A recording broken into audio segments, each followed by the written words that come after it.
бізді аш қылып не істейін деп жатыр Құдай. Не істейін деп жатыр аш қылып? Жоқ. Алла тағала осы ай арқылы құрметтеп не істеп жатыр? Тақуалық мәртебемізді көтергісі келіп жатыр Алла тағала. Көрдіңіздер ме? Аллаға шүкір, жыл өткен сайын бұрын Рамазанды біз тек қана аштықтан тыйылатын, жыныстық мәселелерден тыйылатын ай деп ойлағанбыз негізі. Жыл өткен сайын білім дамып, Рамазан айы сөйтсек, бұл тек қана аштықтың емес, бүкіл дененің оразасы екендігін түсініп келе жатырмыз. Аллаға шүкір. Дұрыс па? Тақуалардың оразасына қарай ұмтылып келе жатырмыз, тырысып келе жатырмыз. Алла тағала сол тақуалардың ұстайтын оразасындай дәрежеге жеткізсін. Имам Ғазали рахимахулла ораза ұстаушыларды керемет қылып бөліп береді. Сауабул амма дейді. Жалпы көп халықтың ұстайтын оразасы бар дейді. Бұл ішуден, жеуден, жыныстық қатынастан тыйылған ораза дейді. Болды. Яғни қалған нәрселерден ол тыйыла алмайды дейді. Өсекті айтып қояды, өтірікті айтып қояды, біреудің айыбын ашып қояды. Дұрыс па? Бұл көпшіліктің оразасы дейді. Пайғамбар саллаллаху алейхи уассалам ол адамның оразасынан ештеңе қалмады, аштықтан басқа дейді. Көрдіңіздер ме? Өте сақ болатын ораза екен. Екіншісі, бұл саумул хасса деп аталады, яғни арнайы тұтатын кісілердің оразасы дейді. Бұл ішуден, жеуден және, міне әдемі, және сонымен қатар тіліне, көзіне, құлағына ие болатындар дейді. Көрдіңіздер ме? Демек, оразаның негізгі мақсаты осы екен. Үшіншісі дейді, саумул хассатил хасса. Арнайлардың ішіндегі ерекше арнайы ұстайтын кісілердің оразасы дейді. Олар мүлдем бұл әлемде болмайды дейді. Яғни өздерінің жүрегін Аллаға тапсырып қояды дейді бір ай бойы. Ол не то что әңгіме айту, тыңдау өсе.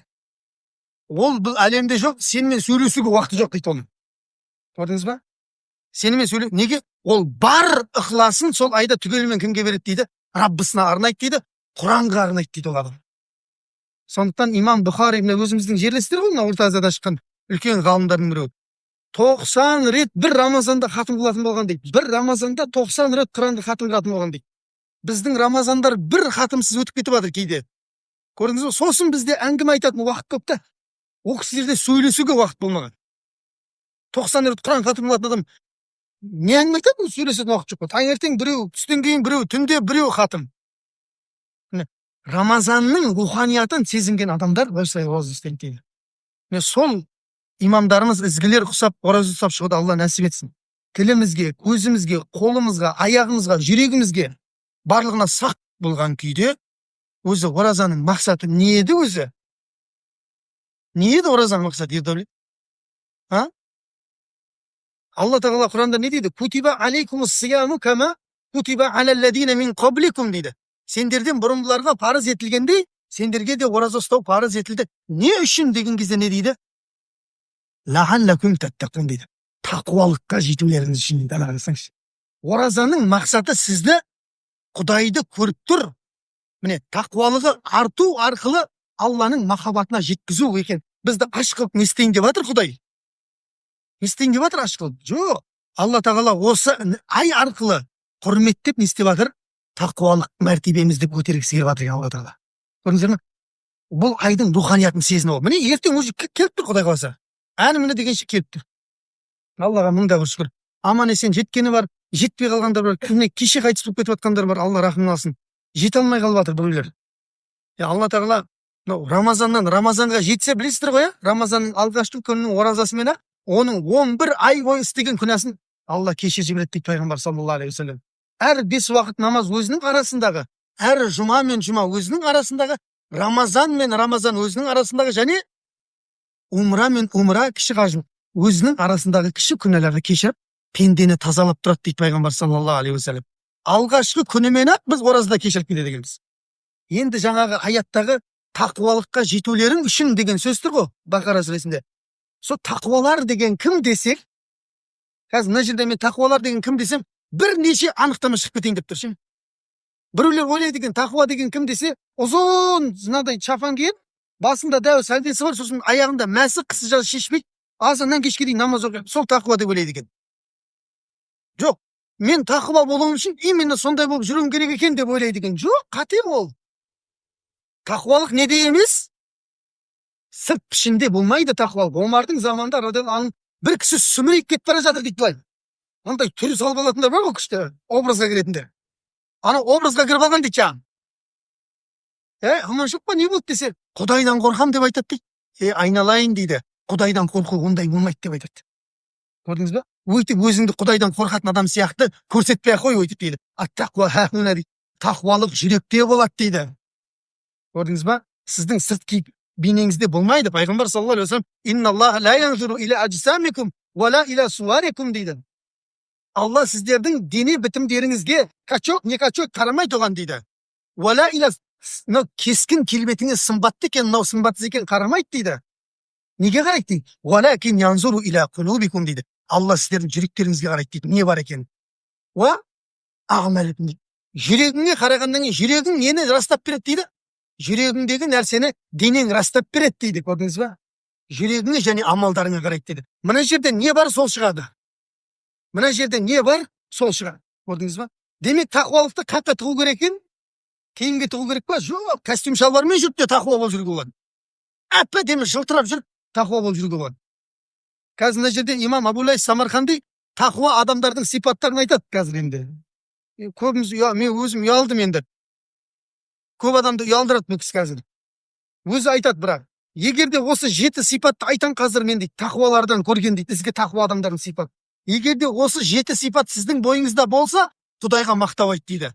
Егер де болмаса, онда осы сипаттарды бойыңа әкелуге тырыс дейді. Көрдіңіз бе? Енді мына біздің алдымыздағы ай, Құдай қаласа, сол сипаттарды бойымызға келтіруге үлкен септігін тигізетін мүмкіндік ай екен Рамазан айы. Бір жалпы не дейді өзі? Ғылымда да дәлелдеп отыр, 32 күнде адам егер бір нәрсені істей беретін болса, соған үйреніп қалады дейді. Көрдіңіз ба? Өсек айтудан тыйылам дедіңіз ба? 32 күн айтпай жүрсеңіз бар ғой, болды. 33-ші күннен бастап өсек айтпай кетеді екенсіз. Имам Абу-Лайс Самарқанди осы 7 сипатты келтіреді. Жалпы ана Хасан Басридің да сөзінде келеді ғой, рахмаллах. Анау не дейді? Сендер сахабаларды көретін болсаңдар дейді, тақуалықта. Сахабаларды көретін болсаңдар, мыналарды жынды деп ойлайсыңдар дейді. Қараңыздар, мына 7 сипатты айтам. Шынымен жынды адамдардың сипаты мынау ше. Сендер сахабаларды көретін болсаңдар, не деп ойлайсыңдар дейді? Жынды мынау деп ойлайсың. Сахабалар сендерді көретін болса дейді, ай мыналардың исламға қатысы жоқ қой деп айтады. Бірақ енді үмітсіз шайтан ғой, біз Алладан үмітімізді үзбейміз. Үміт пен үрейдің арасында өмір сүреміз. Сондықтан калиманы айттық, Раббымыздың рахмынан ешқашан күдерді үзбейміз. Бір салыстырмалы ретінде айтып жатыр ғой, бізді бір не істеу үшін, қайрау үшін. Ей, қаяқтасыңдар, сендер қайда, сахабалар қайда деп жатыр ғой кісі.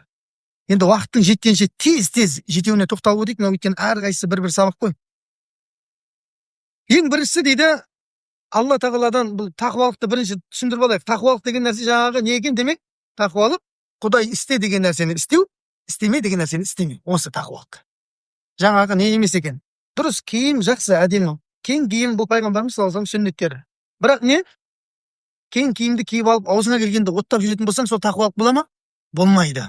Көрдіңіз ба? Мына жерде қазір бірінші кететін, біріншіден ұшып кетеміз дейді. Бірінші дейді, ятабайяну фи лисанихи дейді. Тақуа адамның тілінен біліп қоясың дейді. Тақуа емес екен дейді. Танығансың. Неге десек, оның тілі дейді, өтіріктен сақ дейді. Қарасаңшы. Тақуаның тілі өтіріктен сақ болады дейді. Білесіздер ғой өтірік деген, я? Өтірік деген міндетті түрде алдау емес біреуден. Қазір енді пайғамбар саллаллаху алейхи вассалам айтады, біреуден мен естімедім деп айта беретін болсаң дейді, сенің өтірікші болуыңа жеткілікті дейді. Құдайдың құзырында өтірікші деп жазылып қаласың дейді. Көрдіңіз ба? Ана кім айтып еді, солай деп жатыр екен деп. Анық қанығына жеткен жоқсың әлі. Солай деп айтып жатыр енді, сол жерін естіп қалдық енді деп жібере береміз ғой қазір. Болды сол. Сөйтсең ол өйтіп айтпаған екен ғой. Мен бір жерде Аралда бол керек, уағыз айтып болдым. Талықта бірдеңе туралы айттым. Сөйтсем, Наиб имамға бір кісі звондап жатыр. Жаңа Нұрсұлтан ұстаз сабақта вахтаға кеткен күйеуінің әйеліне талақ түседі екен ғой, 2 ай жұмыстан қайтпаса деп айтты дейді. Машалла деді. Кәдімгідей. Солай айтты ма саған? Жамағаттан біреу айтыпты да. Вахтада келген жолдас баласына айтқан болды. Сен дұрыс түсінбегеннен мен кінәлімін ба не? Вахтадан 2 ай жұмысы келмесе күйеуі, сол адамның әйеліне талақ түседі екен деп айтты. Кім айтты оны? Нұрсұлтан айтты дейді жаңа. Сендер қарап жүріп сотта жүрген жатсыңдар ғой адамды. Біреудің семьясын ажырастырып. Көрдіңіз ба? Менің алдымда отырып, естіп өтірік айтып отырамын ше. ана бір тәжірибе жасады ғой, бір рет көрген шығарсыздар. Абай атамыздың несінің өмірбаянында 5 адам шығарып кетпейді. Сен 4-еуің бара тұрыңдар деді, біреуін алып қалды мына жерде. Абай Құнанбаев деді. Шын аты Ибрахим болған деді. 1945 жылы Семей өңірінде дүниеге келген деді. 1904 жылы дүниеден өтіпті дейді. Осындай әйелі болыпты деп айтты. Соңында 5-ші адам не деді? Абай Құнанбаев сотталыпты деді. 1945 жылы туылыпты дейді. 2004 жылы қайтыс болды дейді адам. Кеше қайтыс болған ғой онда. Екеуміз құрдасымыз ғой, Абай екеуміз замандас болып қалдық қой. Бір ғасыр жұтып жіберді анам. Арада неше адам бар? 3 адам бар. Сіздің WhatsApp-та ше? WhatsApp сіздің өтірікші болуыңызға жетеді. Көрдіңіз ба? Анау. Естідің? فَإِنْ جَاءَكُمْ فَاسِقٌ بِنَبَإٍ فَتَبَيَّنُوا дейді Алла Тағала айтады. Ей, бір пасық. Білмейсің ғой WhatsApp-тан кім не жіберіп отқан? Бір пасық сендерге бір хабарды алып келсе, фәтәбәйяну, анықтап ал дейді әуелі. Ертең ұялып қаласың өзің деп жатыр Алла Тағала. Келді, лақты тарата бересің, келді тарата бересің анам бәрін. Оған сауап жоқ саған, күнә бар керісінше. Көрдіңіз ба? Өйткені ол ақпарат әлі расталмаған. Ертең не шықырады, бұл ақпарат фейк екен дейді. Машалла, анам бәрі өтірікші болып қалды, көрдіңіз ба? Естідің, тараттың. Дәл сол әңгіме ғой. Алдың, жібердің. Не айырмашылығы бар екенде? Адамның өтірікші болуына дейді пайғамбар саллаллаху алейхи ва саллям. Оның естіген нәрсесін айта беру жеткілікті болады дейді. Ва иннал казиба яхди илал фужур дейді. Бұл өтірікшілік дейді. Адамды неге алып барады дейді? Бұзғындыққа алып барады дейді. Бұның соңы жақсылыққа апармайды дейді. Bir күні болмаса бір күн ұйықтатады сені ана өтірікшілік. Өтіріктің арты бір тұтам дейді қазақ айтады. Ва иннал фужура яхди илан нар дейді. Ал бұзғындық дейді, ол ақырында иесін тозаққа алып барады дейді пайғамбар саллаллаху алейхи ва саллям. Және ол Құдайдың құзырында өтірікші деп жазылып қалады дейді. Сондықтан мына тақуа адамдардың ең бірінші сипаты, енді мына WhatsApp-та да өте әлеуметтік желі ғой қазір шулатып жатқан бәрін, дұрыс па? Біреудің айыбын ашам десең де, жабам десең де, ақтарам десең де әлеуметтік желі саған жетеді. Алла Тағала сақтасын. Міне өтірікшілік деген нәрсе, ол сіз қол арқылы соны істеп жатсыз. Имам айтып жатыр, тақуа адамның ең бірінші сипаты ол өтіріктен сақ болады дейді. Екіншісі дейді, ғиба дейді. Ғибаттан сақ болады дейді тақуа адам. Ғайбат бар, өсек деген нәрсе бар, білесіздер, өсек бұл екі адамның арасын от салу, керосин дейді бізде оған, көшедегі тілмен. Негізі видеоға түсіріп жатқандарыңыз дұрыс емес та, мен көшенің несін айтамын дейді, жалпақ тілмен. Ертең оны YouTube-қа хит-қылып түсіріп Сон, бір жерін қиып алады да, салып жібереді ше, до конца салмайды да. Басы жоқ, аяғы жоқ, сосын жүресің. Халқым, мен сенен кешірім сұрайын деп айтып қойыппын. Байқамай Қызылордада отқан кезде қызыммен. Сондықтан түсірмей қойсаңыздар, дүше айтып.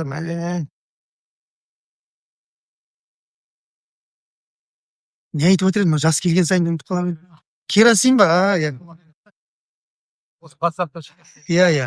Демек, өсек бұл не екен? Бұл керосин қазір тілін айтымда. Екі адамның арасын араздастырып, мынадай ғой, күйеуіне барады да абысына әңгіме айтады ше.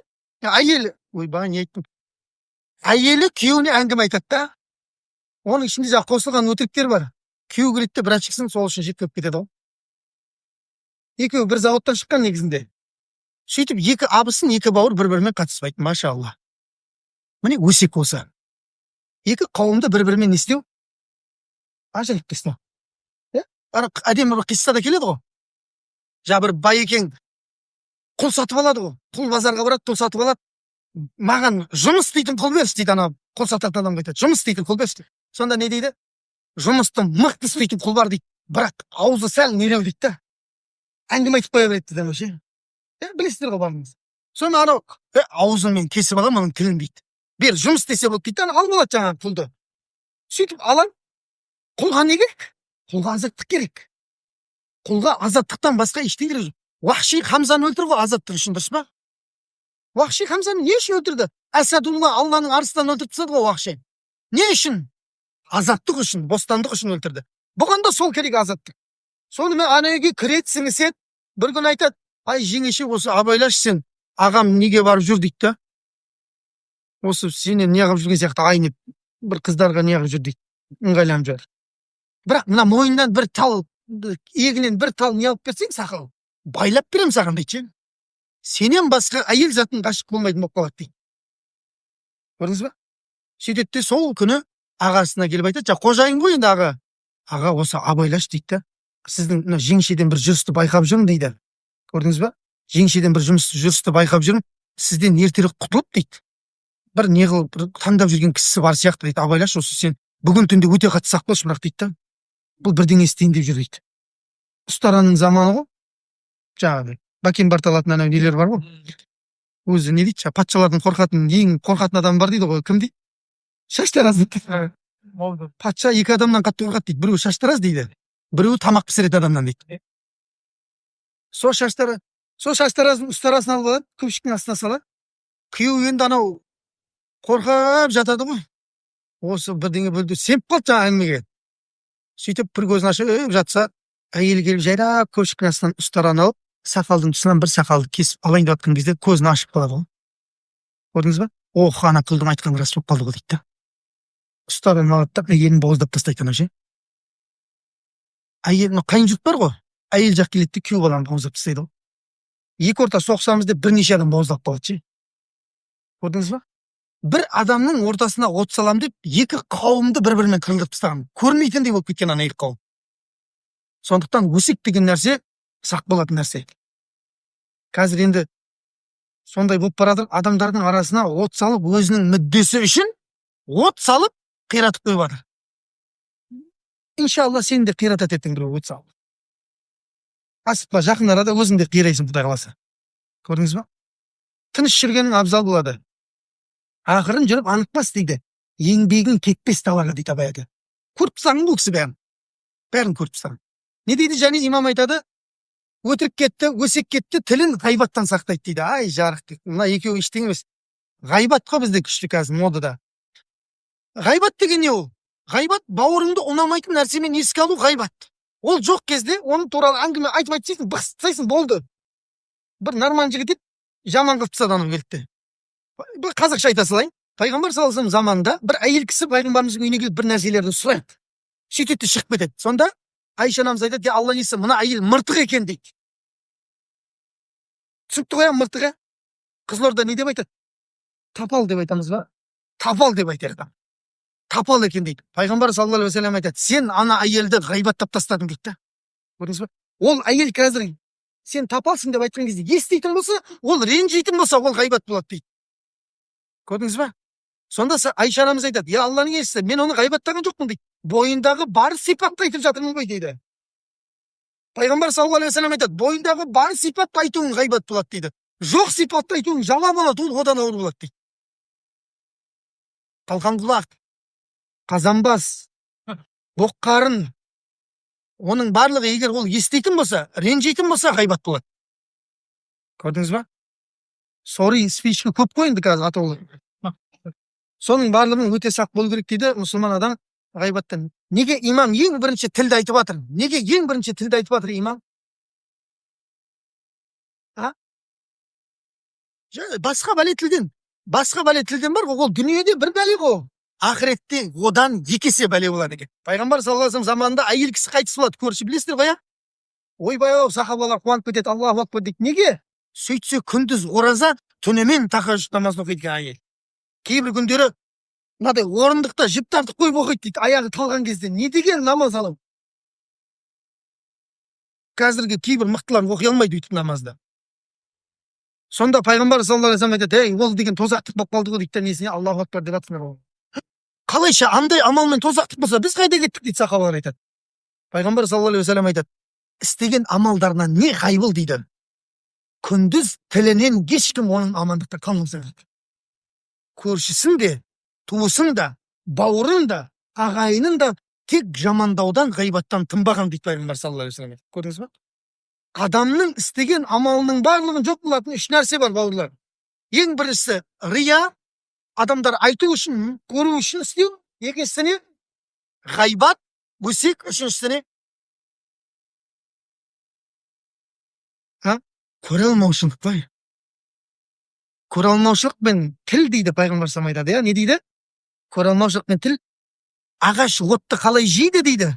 Жоқ, от ағашты жейді екен ғой. От ағашты қалай жейді дейді. бүкіл амалыңды солай жейді дейді ол. Көре алмаушылық пен ғайбат өсек бар ғой, сен бірдеңе істеп жатқан сияқтысың да өзіңше, бірақ жоқ Алланың алдында. Ертең таң қалма дейді, Алланың алдында ештеңе шықпай қалып жатса. Неге? Өйткені тілің мына дүниеде ешкімге тыныштық бермеген сенің дейді. Сондықтан пайғамбар саллаллаху алейхи уассалам айтты, сендер екі еріннің ортасына, екі бұттың ортасына ие болыңдаршы деді. Мен қолдарыңнан ұстап жәннатқа кіргізуге уәде беремін сендерге деді. Көрдіңіз ба? Екеуі де ең қоғамда қазір белең алып тұрған ойнастық пен зинаменен тіл қазір қоғамдағы ең үлкен дертке айналды. Дұрыс па? Ешкім жоққа шығарылмайды. Зина кірмеген, өсек кірмеген, ғайбат кірмеген мекеме қалмай бара жатыр қазір. Біледі әркім өзінің жұмыс істеп жүрген жерін. Сондықтан екі нәрсеге сақ болыңдаршы деді. Мен сендердің жәннатқа кірулеріңе уәде беремін деді пайғамбар саллаллаху алейхи уассалам. Міне Құдай тағала қараса, ой, Алла, ғалымдарымыз айтады ғой. Алла тағала сондай дейді, тілді бар ғой, 32 мен қаптап қойған дейді жағын. Қарулы ше. 32 аз болып қалады, осы деп сыртынан тағы 2 ворот жапқан дейді былайына. 34-тің арасынан ашылып шығады дейді былайына ше. Сөйтеді де қиратып тастайды дейді әшейін. Бір кісі айтады дейді, жаңа бір ғалым кісіге мазақ қылып сұрақ қойған ғой біреу. Осы сен жұмыс істейсің ба деп айтады дейді. Бізге де айтады ғой, сен осы уақыздан басқа бірдеңе істей аласың ба сен? Нең бар сенің не істейтін мен? Істейді жаным бірдеңе. Сонда жаңа кісі айтады, иә, ойбай, менің жұмысым ауыр дейді көп адам тілінен. Қойшы, қаяқта жұмыс істейсің? Мен түрмеде жұмыс істеймін деп айтады. Қалай түрмеде сен деген, нешіктен неден шықпайсың ғой дейді. Ойбай, ау, мен тілді күзетемін деп айтады дейді тілді. Мына тілге ие боламын деп, сол түрмеде жұмыс істеп жатырмын деп айтады дейді.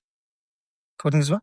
Сондықтан ғайбат деген нәрсе, құрметті бауырлар, бұл оразадағы бүкіл амалдарымызды жоққа жіберетін амал екен. Көрдіңіз бе? Құдай сақтасын баршамызды. Мынау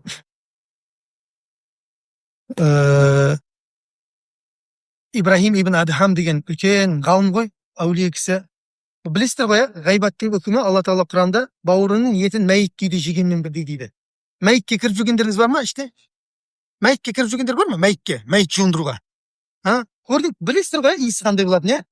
Оны әкірлеп, қалампырлап, оның үстін сеуіп, кейін оны ақ матамен орап, жердің астына барып көмеміз. Үстін құммен үйтіп тастаймыз ана, шығып кетпесін деп. Көрдіңіз ба? Неге? Мәйіт, боқтан жаман сасисың, өлсең тағы деген Абайдың сөзі бар. Мәйіт бар ғой, өлген кезде жаман сасиды. Ғайбаттың үкімі мәйітті, бауырыңның етін мәйіт күйде жегенмен бірдей. Мәйіт несі, қалдың тікіттей дәмі шығып кеткен етті де жей алмайсың сен. Мәйіт түгіл. Оны біз көміп тастаймыз, анаң иісі шықпасын деп. Сыртындағы бактерия шығып кетпесін деп. Білесіздер ғой, адам өлсе де бактериясы өлмейді ұзақ уақытқа дейін. Ана өкпенің коқ таяқшаларын, туберкулезді ана неміс солай тауып алған өліктің несінен, мәйіттен. Көрдіңіз ба? Шариғат соны әспеттеп сөйтіп көміп тастайды. Енді қараңыз, Ибрахим ибн Адхам үйіне қонаққа адам шақырады ғой. Сөйтіп адамдар үйге келеді де бір кезде әңгімені бастап кетеді ғой. Ғайбат жіберіп жатыр екен кірсе. Бұл тамақтайын деп жатыр да, мен ұйықталып келейін деп. Сөйтіп келіп айтады дейді, оу, жамағат, не болып жатыр? Не болып жатыр? Ілгерде ізгі кісілер наннан бастайтын еді, сендер бірден еттен бастап кетсіңдер ғой деп айтады дейді. Көрдіңіздер ме? Түсінікті ғой, болды, үлкен кісілер отыр ғой, түсінетін, машалла. Сондықтан дастарханның басында да ет жей берместен, кәдімгідей шынайы етті жейді, ана ет не істейміз? Шынайы етті жетеді ғой, жылқының еті бар, нең еті бар деген сияқты, мәйіттің етін жемей қойып. Демек, имам айтады, тақуа адамдардың бірінші сипаты, мына бірінші сипатпен ақ бітіп қалайын деген бұрынғы уағыз. 7 күн қалу керек екен ғой, 7 сипатты айтып жүрміз елорда. Сонымен Рамазанда кіреді екен, ең бірінші тілінен белгілі болып қалады дейді. Алла тағала тілімізге сақ болуды нәсіп етсін. Иә. Тіл тас жарады, тас жармаса бас жарады, о деген абайлау керек екен тілде. Тіліміз, да имам айтады, тақуа адамның тілі дейді, ешқашан Алланы еске алудан тоқтамайды дейді. Көрдіңіз ба? Уа тилауатил Құран дейді. Құран оқудан тоқтамайды дейді, тақуа адамның тілі. Енді Құранды оқи алатындар, иншалла Рамазанда бете қарап оқыңыздар. Өйткені Рамазан, Құран түскендіктен Рамазан болған, құрметті жамағат. Білесіздер ғой? Не үшін Рамазан қастерлі болып кетті? Құран түскендіктен. Не үшін Қадір түні қастерлі болып кетті? Құран түскендіктен. Не үшін пайғамбар салғасын бүкіл пайғамбарлардың имамы болып кетті? Құран түскендіктен деген бір шартында айтып тұрсыз ба? Ne үшін Жабраил алейхиссалам періштелердің падишасы болып кетті? Құранды алып түскендіктен дейді. Енді сол Құранмен сіз айналыссаңыз, ал кім болдыңыз деді тағы.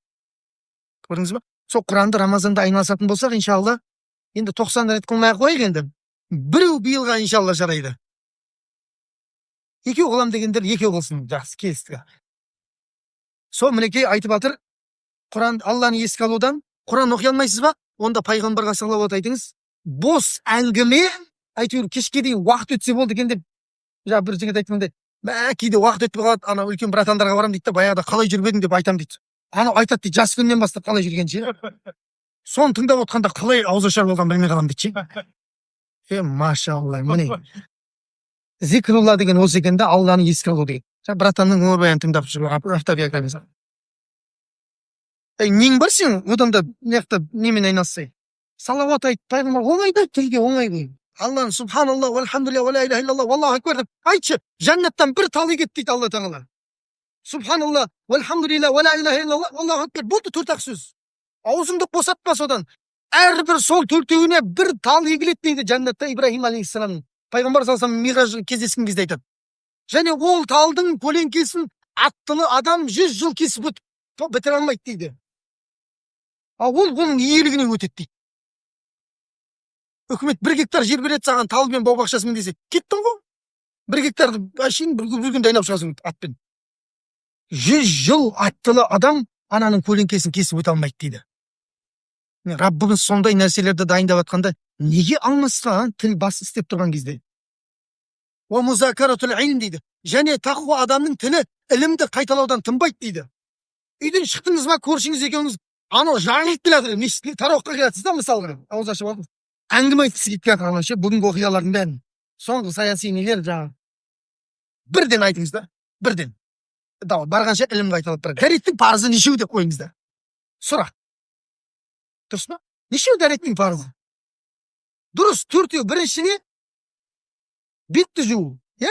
Кекілдің астынан, ектің астынан 2 құлаққа дейін. Бетті жуу. Екінші, қолды шынтаққа дейін жуу десеңіз қате болады. Көрдіңіз ба? Шынтақпен бірге жусаңыз дәрет дұрыс болады. Үшіншісіне, басқа масықтарды. 4-шісіне, аяқты толыққа дейін жусаңыз тағы дәрет дұрыс болмайды. Толықпен бірге жусаңыз дәрет дұрыс болады. Дұрыс па? Міне дәреттің келгенше парызын жаттап келесіз, бос әңгіме не істейсіз оны? Ғұсылдың парызы нешеу? Міне ілімді қайталайды дейді, тақуа адамның тілдері ешқашан босамайды ілім қайталаудан. Кеше бір айтпай ақ қойын, қайғылады екен. Дәреттің парызы не десем, 4-еу. Біріншісі ниет дейді, екіншісі құлаққа масықтату дейді. Неше жыл болды әлі дәреттің парызын білмейміз ше. Мұсылманның 40 парызын білмейміз әлі. Сол 40 парызды Рамазанда жаттап тастасаңыз, тіліңіз тақуа адамдардың тіліне айналып кетеді, субханалла. Екіншісі дейді, тез айту керек болып жатыр ғой енді. Екіншісі ан яхафа фи амри батнихи дейді. Тақуа адамның екінші сипаты дейді. Ол қарыннан біліп қалады дейді. Қарыннан біліп қалады. Қалай десек, ол қарын яқулу миқдары хажатихи дейді. Мөлшерлі көлемінде ғана жейді дейді. Және халалынан жейді дейді. Адалынан жейді дейді. Мөлшерлі көлем деген қандай? Мөлшерлі көлем деген етті жейсің, одан кейін сорпа келеді. Соны ішесің. Сосын шыбат береді артынша. Оны ішесің, сосын бастыратын кола бар ма дейсің. Сосын коланы ішесің. Дұрыс па? Кейін шай басталды дейді, пирогпен шай ішесің. Міне осы асқазанның көлемі болады.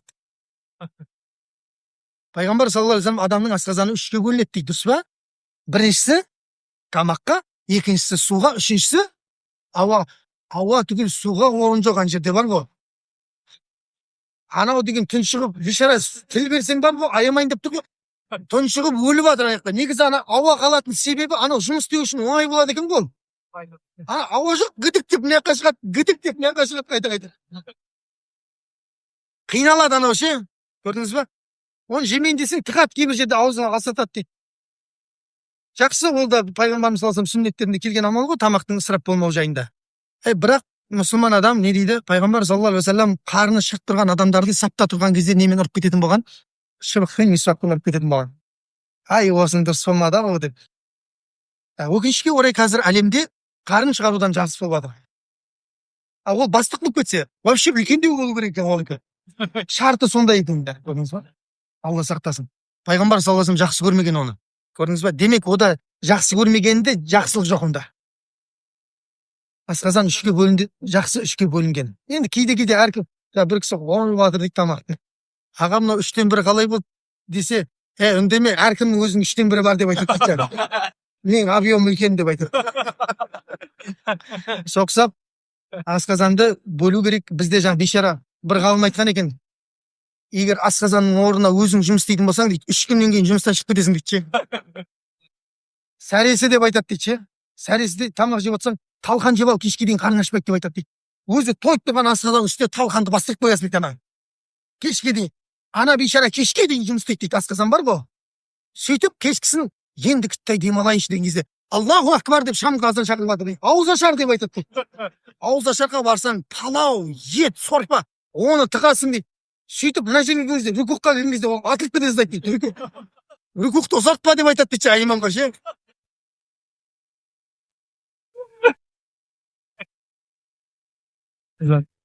Сонда ауызашар біткеннен кейін үйдегілер кешкі шайды ішейік деп айтады дейді.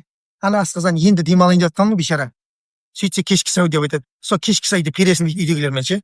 Сөйтіп ол біткеннен кейін ұйықтайсың дейді. Енді асқазан түнімен жұмыс істеп, сәресі болып қалдық ау, енді демалайық деген кезде сәресі деп оятады дейді ғой. Көрдіңіз ба? 24-те 7 жұмыс істеп жатыр дейді. Жаңа ғалым айтып жатқан анау сол екен ғой, 3 күн жұмыс істесең асқазанның орнына. Оңай емес, мына бүйрекке, мына бауырға, анау құлаққа, мынау мына мынау жүрекке деп қолмен істеп отыратын болсаң бар ғой. Қой таста деп айтасың ғой, болды. Таста маған отпускке бер, или жұмыстан шығайын. Ана бейшараның тілі жоқ, біреудікі 70 жыл, біреудікі 80 жыл, біреудікі асқазаны 90 жыл жұмыс істеп беріп жатыр дейді. Алланың құдіретінің жеткілігі сезетін болсаң дейді, асқазаны саған жетеді дейді, Алланың құдіретінің шексіздігін сезетін болсаң. Не бір канализациялар ауысып жатса дейді, сіздің асқазан ауысып дейді. Дұрыс па? 10 жылдан кейін канализация шіріп кетті дейді. Ауыстырып жатыр қаланың канализациясы. Үйдегі білесің ғой анау. Ыдыс жуатын жердің бәрі. Бір ай сайын кетіп жатыр. Септік туралы әңгіме айтпай ақ вообще. Сондықтан бейшара асқазанның тілі жоқ айтатын. Қазақ айтады, аузына келгенін оттау, наданның ісі, алдына келгенін қалай болса жеу, қалай болса солай жеу, бұл хайуанның ісі дейді. Алдыма әкелді екен деп аузына тыға берген болмайды дейді. Не жеп жатсың бірінші қара дейді. Адал жеп жатсың ба, арам жеп жатсың ба? Екінші, шамаңның, көрдіңіздер ма, тақуа адамдар шамасын жеткенше. Сахабалар не дейді? Біз бір құрмамен сәресіде бекітіп жіберіп дейді, кешкісін бір құрмамен аша беретін едік дейді. Кейде құрма таппай қалған кезде бір жұтым сумен ауызды бекітіп, бұл Рамазан тамақтың айы емес, сіз ойлағандай емес ол. Қарным ашып қалады деген ол мына жердегі ауру ғой ол, мына жердегі. 3 күн қатарынан сәресі ұйықтап қалған кісі айтады, болады екен ғой дейді. Сәресі ішпей ақ былай жеңіл желпі жеп жүрсе де шыдайды екен сол дейді. Бұл ниеттің, шынайы ықыластың айы ғой ол. Көрдіңіз ба? Сондықтан пайғамбар саллаллаху алейхи вассалам хадисінде айтады, дүниедегі ең лас ыдыс дейді, адамның асқазаны дейді. Жаңағы асқазанға кірсең бар ғой, бешбармақ, оның арты сорпа, кейін шұбат, кейін кока-кола, или фанта кетеді біреулерде, маған кола ұнамайды, жақпайды дейді. Одан кейін шай пирогымен, артынша алма бананымен. Енді ананың ішін кіріп кетсін. Не болмады ананың іші? Анау жәндіктер өліп қалады бар ғой, ішіне кірсеңіз бар ғой. Бірақ соның барлығын реттеп беріп жатыр Алла тағала. Сондықтан құрметті жамағат, енді әзілі бар, шыны бар. Абайлау керек енді, абайлау керек. Қазақ айтады, астан өлмейсің дейді. Аштан өлмейсің дейді, астан өлесің дейді. Аштан өлмейсің, астан өлесің дейді. Тамақты көп жеу сіздің көп аурулардың өмірге келуіне себепші болады дейді. Тақуа адамдардың екінші сипаты тамақты адалынан жейді және шамасы мөлшерінде жейді дейді. Адалынан жейді деген түсінікті ғой, адалынан өзіңіз адалынан жейсіз және балаларға адалынан әкеліп бересіз. Олар қалай балаларға адал? Андайда бізде тапсам болды дейді, ана бала аш қалмаса болды деп асырап жатыр қазір ше. Ол адал ма, арам ба, ол сойылған ба, ол бөлексе ма, машина қақып кеткен қызық емес ол. Жесе болды деп асырап жатыр. Ол бала дейді, пайғамбар саллаллаху алейхи вассалам айтады, адамның бойындағы жасуша бар ғой, клетка, білесіздер ғой, өліп тіріле береді. Ол медицинада солай дәлелденген. Адамның дүниеге келген әрбір жасушасы бойдағы харам тамақтан нәр алатын болса дейді, ол тозақтың отына көбірек лайықты болады дейді пайғамбар саллаллаху алейхи вассалам. Демек сіз балаңызды басқа бір жерге дайындап берген боласыз дейді да.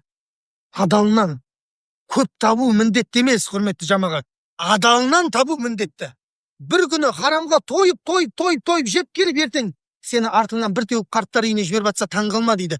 Балаң кейін саған бойсынбай қалып жатса таң қалма, өйткені сен баяғыда қате жіберіп қойдың дейді.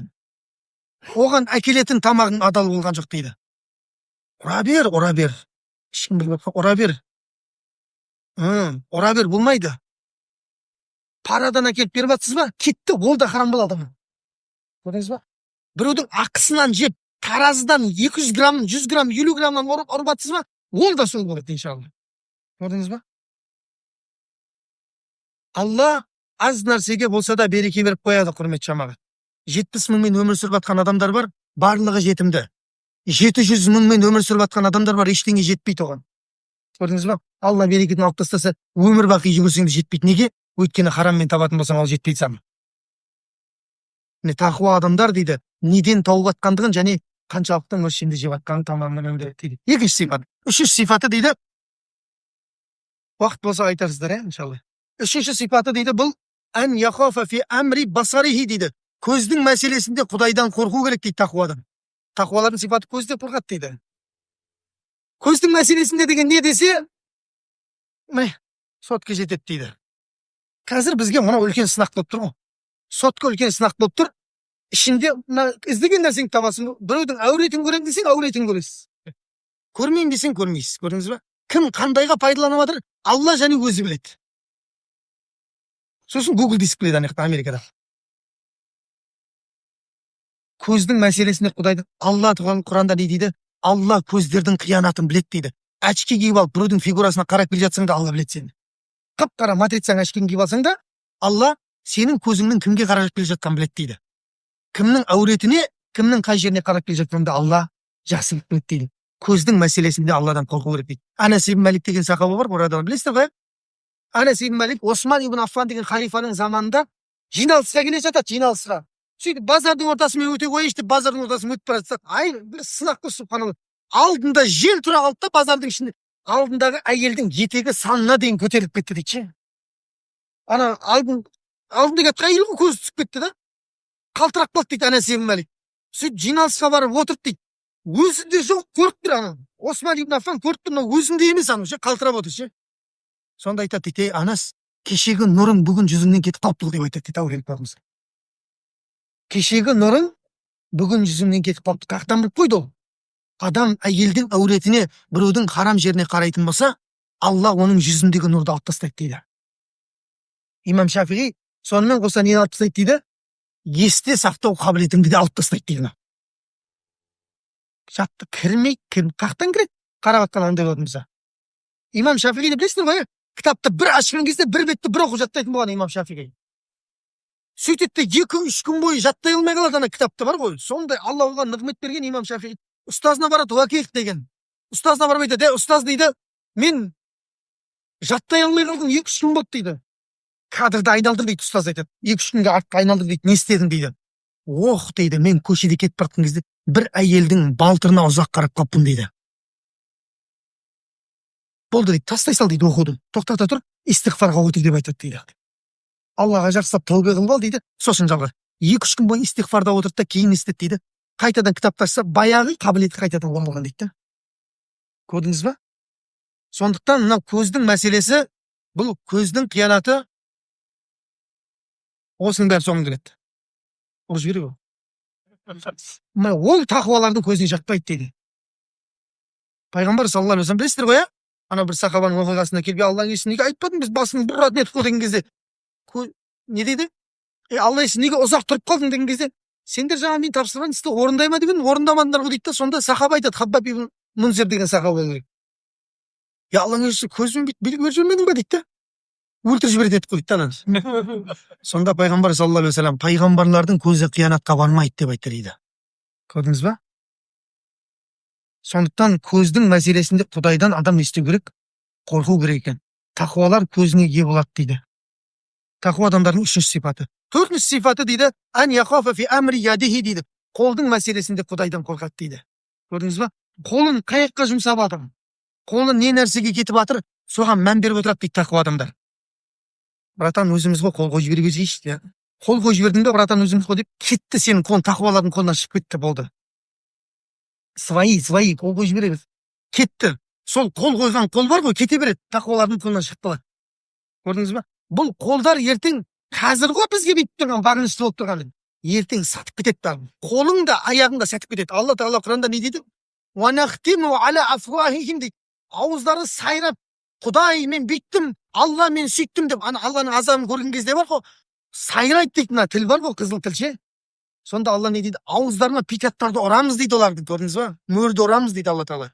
Ва тукаллимуна арджулухум ва айдихим бима кану яксибун дейді. Олардың аяқтары, қолдары бізге дүниеде не істегендігі, қандай қиянат жасағандықтары жайында айтып береді дейді. Мынау қазір бізге бағынышты болып тұр ғой, сатып кетеді ертең, бар ғой сізде. Көрдіңіз ба? Сондықтан қол дейді, Құдай жақсы көретін нәрселерге ғана істетілу керек дейді. Алла жақсы көретін. Кейбіреулер бар, жаңа кішкентай денесі шықса, немесе бір UFC-ге ме бірдеңе барып келсе, адам ұрып ұйықтатып жүреді ше.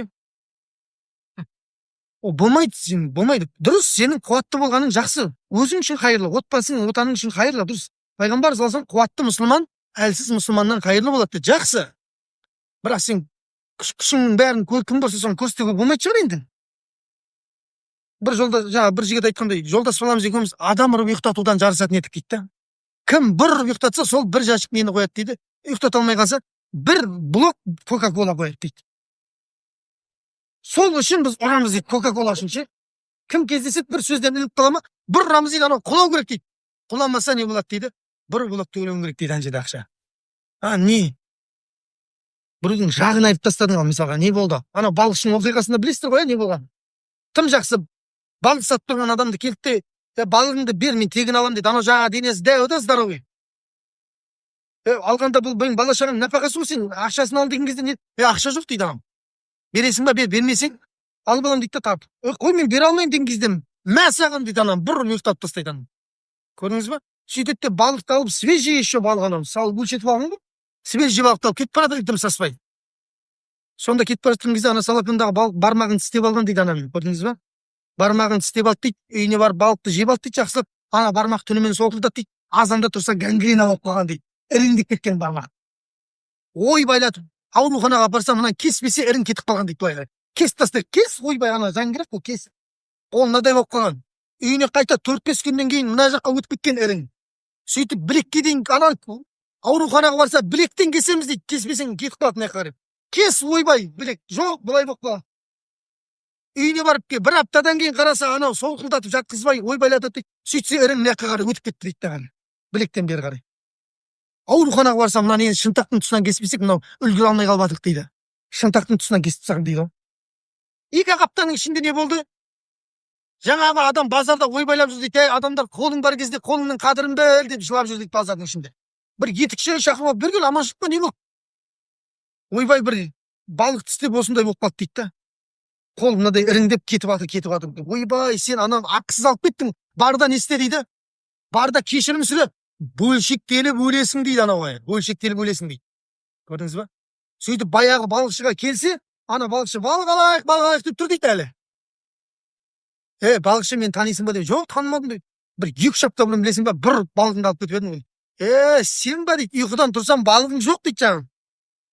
Көрдіңіз ба? Сен не деп едің дейді, мынау деген қоймай жатыр ғой, қол кетіп жатыр ғой дейді. Сен деген оңбай қалдың ғой дейді. Алла дейді, ұйқыдан тұрсам мына балық жоқ дейді. Алла, мынау менің бала шағамның ризық несібесін аузымнан тартып алып кетті дейді. Өзінің күштілігін көрсетіп жатыр дейді, тәкаппарланып. Алла, күштілердің күштісі сен өзіңсің ғой. Бұған да күшіңді көрсетші деп айттым дейді. Көрдіңіз ба? Алла, сен қайта вовремя келдің дейді анаға. Енді келмегеніңде бөлшектеліп өлетін едің деп айтады дейді. Мен сені өткен кешірген жоқпын әлі дейді. Енді міне кешірдім сені дейді. Жағдайың мүшкіл болып қалыпты дейді. 2-3 апта бұрын ұйықтатып жүрген адам не болды? Қолыңды дұрыс жерге жұмсамасаң, міне жағдай осындай болады дейді. Тақуалардың нешінші сипаты мынау? 4-ші сипаты. 4-ші сипаты демек әлі шуы бар екен. Иншалла келесі жылғы Рамазанда Қалған үшеуін айтыңыз.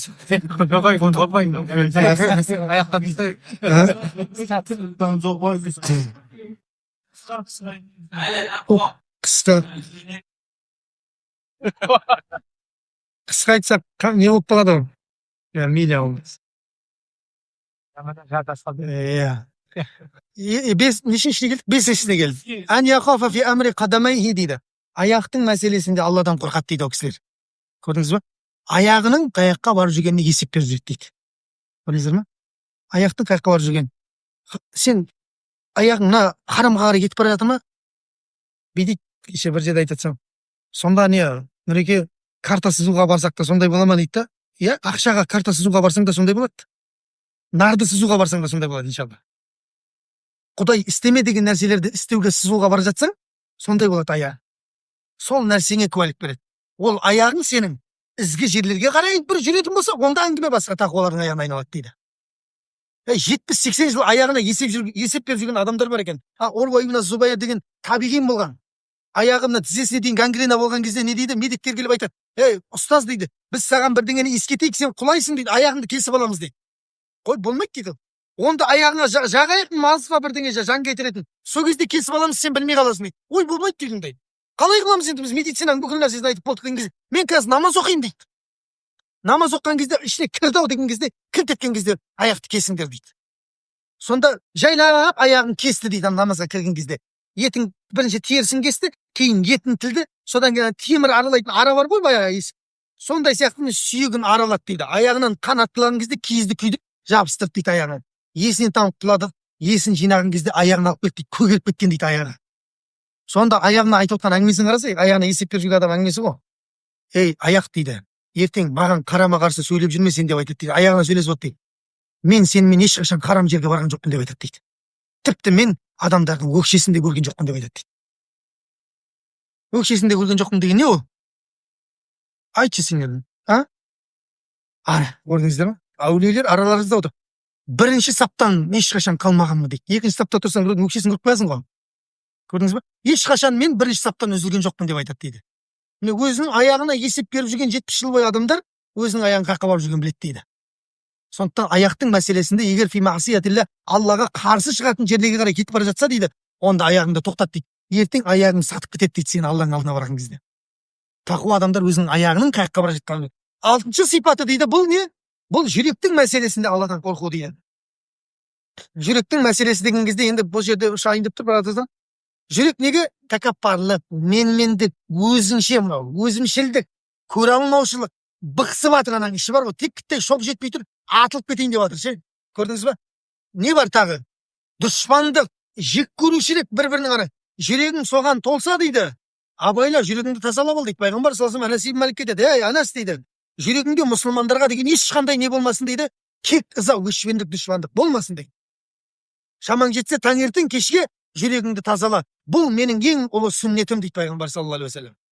Кімде-кім менің сүннетімді тірілтсе, ол мені жақсы көргендігінің белгісі. Ал кімде-кім мені жақсы көрсе, ол менімен бірге жәннатта болады дейді пайғамбар саллаллаху алейхи ва саллям. Көрдіңіз бе? Жүрегін қадағалап жүрген адамдар, иншалла сіздерде направление бар. Пайғамбар саллаллаху алейхи ва саллям жанында әңгімелесіп отырасыңдар. Омар, сен осы Омарлар отырады өткен қасында.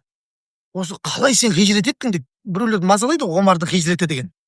Қойшы, сен қызымды көміп тастады деген рас па осы? Сен сөйтіп естіп қой біз аяқта деген сияқты. Сөйтіп Омардың қасында, пайғамбар саллаллаху алейхи ва саллям Абу Бәкірдің қасында әңгімелесіп отырасыздар иншалла. Не болса, жүрек таза болса. Яума ла янфау малу ва ла банун дейді Алла. Ешқандай ол күні мал дүние бала-шаға пайда бермейді. Илля тек қана жалғыз нәрсе пайда береді дейді. Не дейді? Мән аталлаха би қалбин салим. Кім сау жүрекпен Алланың алдына келетін болса дейді, сол жүрек ол адамды алып шығады дейді. Ане көрдіңіз ба? Жүрек деген нәрсе адамның бойындағы бір бөлшек ет, ол түзу болса дене түзу дейді. Ол бұзық болса бүкіл дене бұзық дейді. Жүректегіні денең растап береді дейді өйткені. Ішіңде не бар? Сол сенің амалыңнан көрініп тұрады дейді. Сондықтан жүрекке өте сақ болуымыз керек екен, иә? Пайғамбар саллаллаху алейхи ва саллям бір күні отырды да, қазір сендерге жәннаттық бір кісі кіреді демеді. Бір кісі кіріп келе жатыр сахаба. Қолында тәпішкесі бар. Шашы сулы дәрет алып жайлап отырды. Көп адамдар біле бермейді жаңа. Қарапайым әдеттегі сахаба. Сөйтті де уағызын бітірді. Ертеңіне қазір сендерге жәннаттық кісі келеді деді ғой. Кешегі кісі келіп келе жатыр дейді. Үшінші күні тағы сол нәрсені айтты дейді пайғамбар саллаллаху алейхи ва саллям. жаңа кісі кіріп келе жатты дейді. Абдулла ибн Амр ибн Ас деген кісі сахаба. Ойбай, мынау қандай амалы бар дейді ғой бұның. Жәннатқа 3 рет направление келді. Бір үйіне дейін барайын дейді. Үйіне дейін барады да, үйіне кірейін деп кезде көке дейді, мен әкеммен шамалы келіспей қалып едім, бір 2-3 күн сіздің үйде бола тұрайыншы дейді. Сөйтеді де, ойбай, сен сияқты адам қалайша біздің үйде қонақ келіп, үйіне қонақ қылады, жаңағы не қылады. Сөйтеді де, бұл түнде тахажжуд оқиды ғой деп, Абдулла ибн Амр ибн Ас бір көзін ашып жатады ғой, намаз оқитын шығар деп. Жоқ дейді, анау ұйқым періп жатыр дейді жаңағы кісі. Таңертең намазға тұрады дейді. Намаз оқып алады дейді. Ауыз бекітті ма десе, шай ішіп дейді жаңағы кісі. Намазға барып келеміз. Жоқ, ораза жоқ. Ой, жақсы енді духа бірдеңе оқитын шығар деп, ананы күзетумен жүр бұл. Ештеңе жоқ дейді жаңағы. Кешке дейін күзетеді ғой несі. Екінші күні тағы қазір бірдеңе, кеше не қылмады ғой енді, бүгін оқитын шығар деп жатты дейді ғой. Бұл тахажжудте деп ойлап жүрген сөйтсе жаңағы.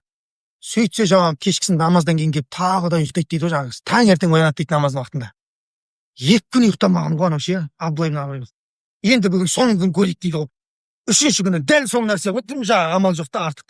Өлуге келеді ғой.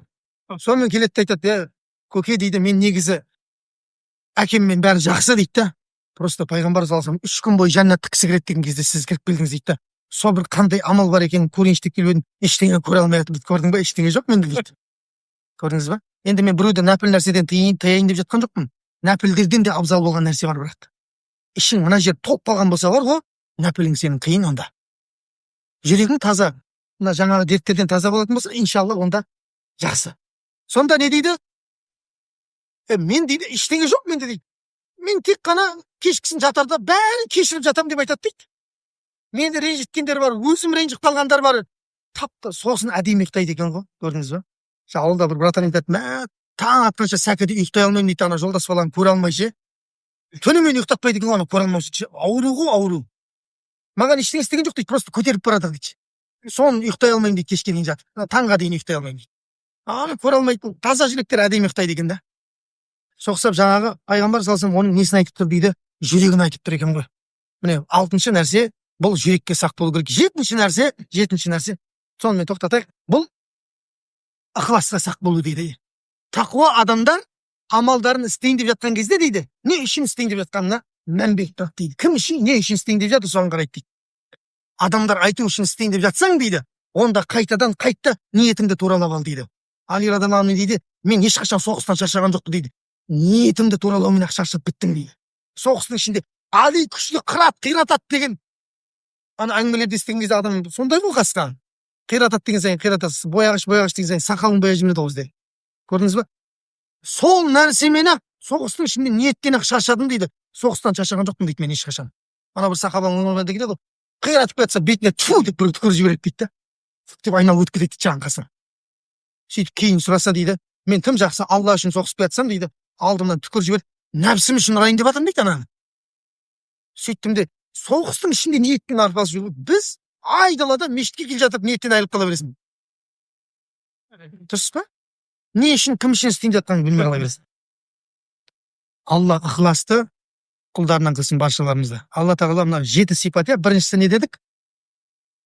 Тіл. Екіншісі асқазан, слабый жер осы болып тұр. Үшінші көз, төртінші қол, бесінші аяқ, алтыншы жүрек, жетінші ниет, ықыласқа сақ болу керек дейді. Өйткені білесіздер, тозақтың есігі 3 адаммен ашылады. Ниет білесіздер ғой? Біреу шәһид, біреу ғалым, біреуі жомарт. Үшеуі де амалдарын адамдар үшін істеген.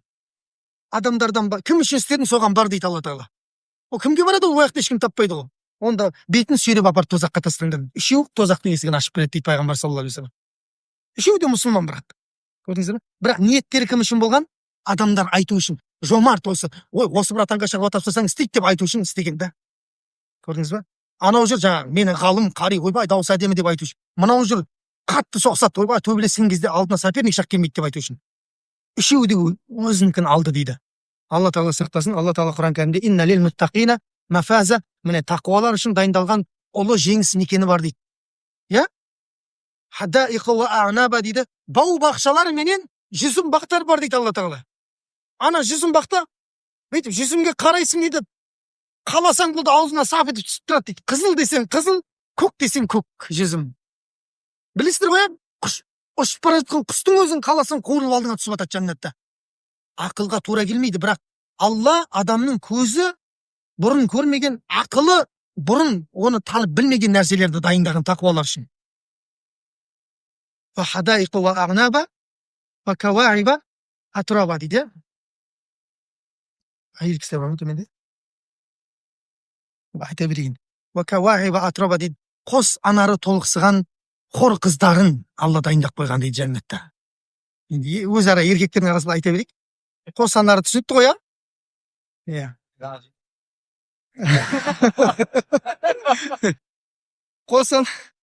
Қос анары толықсыған хор қыздары оларға не дейді дейді? Қызметші болады дейді. Көрдіңіздер ма? Көрген кезде көздері қуанатын. Енді олар қызмет жасайды әшейін. Негізі бар ғой, әйелдер ренжіп қалады. Негізі еркек әйелімен кіреді жәннатқа, иншалла. Білесіздер ма? Әйелімен кірген кезде ол ханшайым болады да, аналар әшейін болып қала салады дейді. Көрдіңіздер ма? Жұма күні дейді, пайғамбар саллаллаху алейхи вассалам айтады, еркегі базарға кетеді дейді. Базардан келген кезде екеуі бір-бірін танымай қалады дейді. Мынау менің әйелім ба деп айтады дейді. Не деген әдем болып кеткенсің деп. Ойбай, сен менің күйеуімсің ба деп. Екеуі бір-біріне жұма сайын ғашық болады дейді, алған бар ғой. Көрдіңіз бе? Сымбаттылығы артқанның үстіне арта береді. Қызғана алмайды ол жақта. Қызғаншақтық дегенді алып тастайды дейді Алла тағала екен. Көрдіңіз бе? Ой, осы кезде бір не әңгіме еске түсіп кетеді, бір емекең сөйтіп айтып жатқан ғой, әйелімен бірге жәннатқа кіреді деп сөйтіп айтып жатса, ағамыз отыр дейді алдында, имам, осы хадис тошын сахих па деп айтады дейді. Енді бұл пайғамбарымыздың хадисі ғой, сахих деп айтып жатса, ояқта да құтыла алмаймыз ба одан деп айтады. Шаршатып жіберген ғой ағамыз. Ояқта шаршатпайды иншалла, ояқтағы тек нығмет. Көрдіңіз ба? Апалардың құлағын алтын сырға шаршатпаңыздар ағаларды. Және ол жерде не болады дейді? Қадақтар дейді, жаңағы стакандар. Стакандар болады дейді, солармен шәрбатты сусында қалып келеді дейді, қызметшілер бар ғой. Анадан бар ғой, шөлдегендіктен ішмейді дейді, ләззат үшін ішеді дейді. Көрдіңіз ба? Іш. Ал. Намаз? Болды, тоқтатайық. Болды, тоқтатайық. Просто жәннатта жүредік та, мейлі етті. Айтайын деп атын. Айтайын деп атын, мен Ақтөбеде бауыржан сөйледі марқұм. Өйстіп айтып отырсам, мына бір барып қайтатын жер екен деп жәннат туралы жатсам. Қай жерге келген ұмытып қалдым жай. Сусындар ішетін. Соны ішеді дейді, ләззат үшін ішеді дейді ананы ше. Көрдіңіз ба? Оны шөлдегендіктен ішпейді дейді.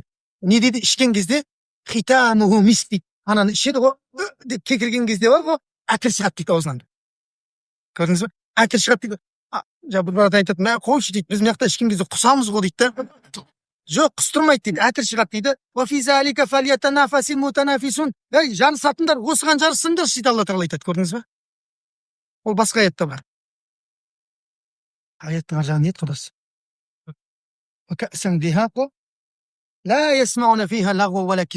Ол жақта олар бос әңгіме, өтірікті де естімейді дейді.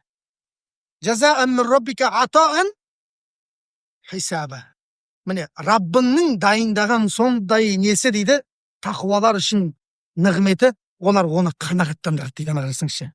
Жәннаттағы біз беретін нығметтер, ол тақуаларды қанағаттандырады дейді. Негізі адам қанағаттанбайды. Білесіздер ғой, бір сай алтыннан болса, тағы бір сай болса екен деп жүресің. Жебің болса, одан да үлкен жеп бар ма екен деген сияқты. Жоқ. Ол жәннаттағы нығмет, Алла сізді қанағаттандыратын нығмет дейді. Сол жәннатта Алла бір жамызға нәсіп етсін. Рамазанның оразасын тақуалар қалай ұстады, солай ұстап шығуды Алла баршамызға нәсіп етіп, сол жолда сәттілік берсін. Алла шынайы тақуалардан болуды, амалдарымыздың қабыл болуын, өзі разы болатын амалдар жасап, өзімен разы болған күйде қауышуды Алла баршамызға нәсіп етсін. Субханакаллахумма ва бихамдика, ашһаду ан ла илаха илля анта, астағфирука ва атубу илейк. Алла разы болсын баршаңызға.